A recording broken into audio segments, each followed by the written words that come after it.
C'est de la deuxième partie de l'année 1931 dont nous allons parler aujourd'hui. Christelle et Christine, quelles sont les actualités en France et à Dives-sur-Mer? Bonjour Christine. Bonjour Christelle. En France, en cet été 1931, nous avons une loi sur le statut du vin suite à la crise viticole. À Dives, le dimanche 5 juillet, dans la cour de l'école des garçons, c'est la journée du basketball. 8 équipes régionales, dont Colombelles, Pont-l'Évêque, Cabourg et Dives, avec la participation de la fanfare municipale La Dive. Les enfants vont défiler et déposer une gerbe au monument aux morts. Prix des entrées, 1 franc le matin, 2 francs l'après-midi. Ensuite, après l'affaire de Doustric, le Sénat, érigé en haute cour, acquitte l'ancien garde des Sceaux Raoul Perret, ambassadeur de Rome, après avoir prouvé que les sommes reçues d'Oustric correspondaient à des honoraires. Le directeur du casino de Houlgat répond à la demande de la ville de Dives et adresse une lettre ouverte à ses habitants. Il propose un programme de représentation de comédie particulièrement soigné à des prix extrêmement abordables. Au mois d'août, c'est le début de l'affaire du groupe Barbet-Célor au sein du Parti communiste français. La salle des fêtes de Dives, deuxième représentation donnée par la troupe du casino d'Houlgat, Les deux immortels du rire, Boubou Roche, comédie en 2 actes de Georges Courteline. Et on a aussi On purge bébé, comédie en 1 acte de Georges Feydeau. Henri Barbet et Pierre Célor sont mis en cause au cours d'une série de réunions du bureau politique auxquelles participe un représentant de l'Internationale, Dimitri Maniulski. Ils sont évincés du bureau politique à la fin de l'année. Une grande fête d'athlétisme aura lieu au stade des Escalettes, avec plus de 20 clubs représentés. Les épreuves de 100 mètres, 400 mètres, 1500 mètres, 110 mètres haies, saut en hauteur, en longueur, lancement de disque, course de relais. Nous avons aussi les accords de Londres sur les réparations. En vertu du moratoire ouvert, les paiements allemands sont suspendus pour 1 an. Au conseil municipal, il y a de la contestation. Suite à des critiques qu'il formule contre l'architecte municipal, 7 divés quittent la salle sur ordre de M. Balvet, le propriétaire du château de Sarlabo. En ce début d'automne, c'est la démonstration du prototype Michelin Type 5, c'est un autorail sur pneus, qui a effectué Paris-Deauville en 2h03, à 107 km/h en moyenne, battant de 32 minutes le rapide de luxe. De tous les galas à Dives, 4e gala à la salle des fêtes, le chef-d'œuvre du rire, La petite chocolatière, sera suivi d'un grand bal.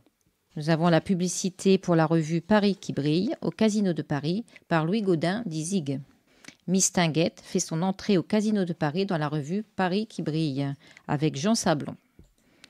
Et aussi, 3 bâtiments de guerre débarquent à Ajaccio, un contingent de plus de 500 gendarmes et gardes mobiles et une centaine de policiers armés avec des automitrailleuses pour mener une opération militaire contre les bandits corses.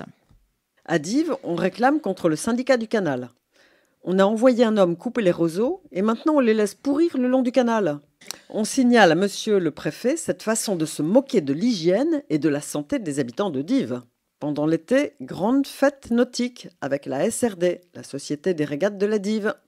Course de yacht, course de picoteux, course en baille à la godille, course à l'œuf à la nage, targue ou joute lyonnaise, course de nage 150 mètres, lancer de canard, mât horizontal au-dessus de l'eau. Le comité ne se rend pas responsable des accidents qui pourraient survenir. Grand concours de musique à Dives, les 13 et 14 septembre. Plus de 25 sociétés sont engagées. Certains concurrents viendront de très loin pour se présenter devant le jury.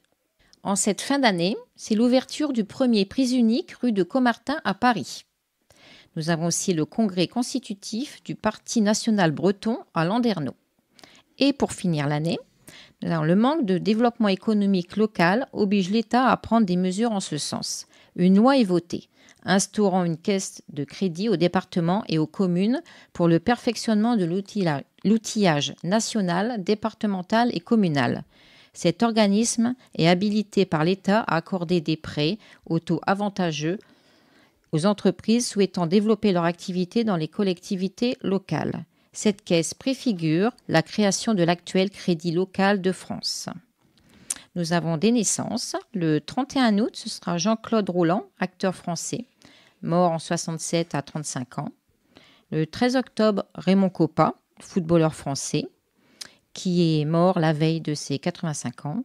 Et enfin, Serge Bourrier, acteur français, qui décède la veille de ses 86 ans.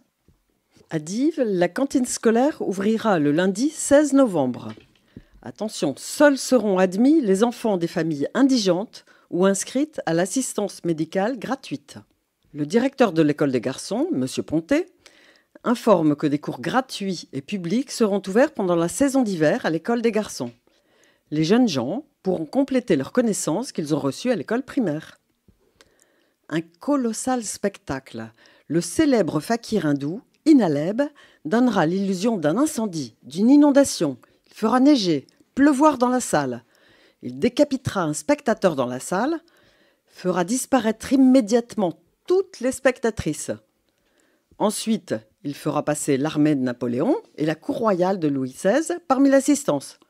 Et il transformera ensuite une grande partie des spectateurs en animaux. La mairie engage un nouvel architecte, le précédent est démissionnaire. Les infiltrations sur le toit de la salle des fêtes, inaugurée en 1931, sont dues à un défaut de chaînage avec la perception. Pour tous les travaux à mener, une clause prévoit qu'il ne sera pas possible de faire appel à plus de 10% de main-d'œuvre étrangère. Monsieur Pontet demande la création d'une campagne de vaccination antidiphthérique. Une demande très intéressante suite aux ravages qui deviennent inquiétants causés par la diphtérie. Merci Christine pour ces rétrospectives. Merci Christelle.